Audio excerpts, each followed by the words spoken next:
In this question, we're going to be focusing on transformations. So our original function, it's also known as our pre-image, is root x. And the following transformations are applied in order. First, a dilation by factor 2 from the x-axis, a dilation by factor 3 from the y-axis, a reflection in the x-axis, and a translation of 3 units in the negative x direction. The question asks us to find the image of f of x. So what we'll do is we'll apply these transformations in order one at a time to our xy original coordinate system. So we'll start off by writing xy, and an arrow represents an original transformation.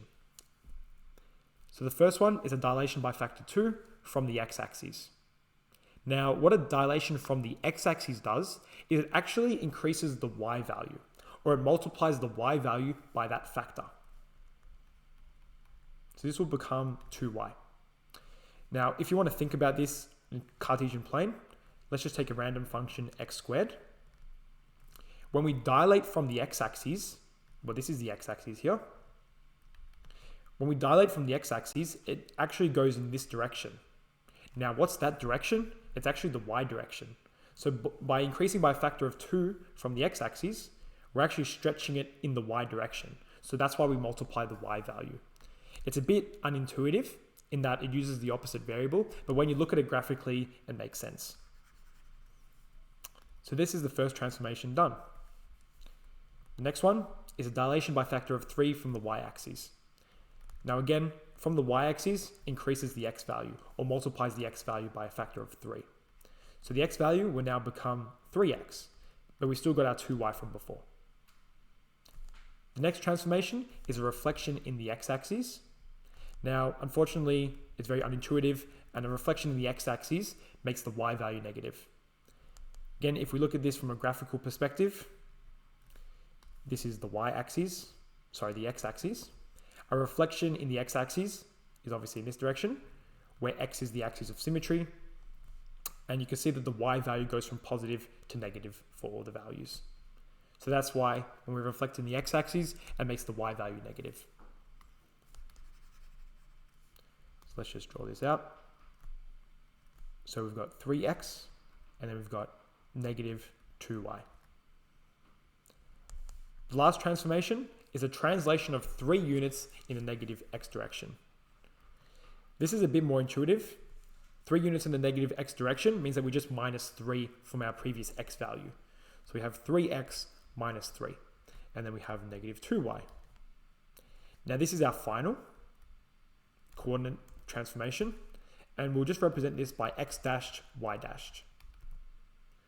So therefore, x dashed is equal to 3x minus 3, and then y dashed is equal to negative 2y.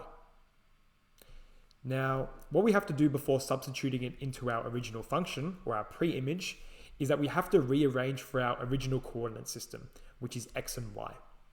This is to ensure that we can substitute it in to find our image. So what we do is we just rearrange for our x and y. So for x, we first move this negative 3 across by adding it, and then we divide by 3. So x will equal x dashed plus 3, and then divide by 3. The y is a bit more simpler. We just divide by negative 2. So y is equal to negative y dash divided by 2. Then what we have is we have x and y in terms of x dashed and y dash respectively. Therefore, we can substitute that into our function to find our image. Our original function was y is equal to root x, so we'll just replace y with negative y dashed over 2, and we'll replace x with x dashed plus 3 divided by 3. We just move the negative 2 across, so we get y dashed by itself, and this will be our image. So we get negative 2 square root of x dashed plus 3 divided by 3. Now for our final line of working out, we get rid of the dashes, and we say, therefore, the image is the same equation just without the dashes for x and y. So we say the image is y is equal to negative 2 square root of x plus 3 divided by 3. Now, you don't need all this working out. This was just to show you where the equations come from. But if you're very confident with creating equations for transformations, you could go straight from this list of transformations to the final step. But when you're starting out, I would recommend doing it step by step and then getting your final coordinate system in terms of X and Y.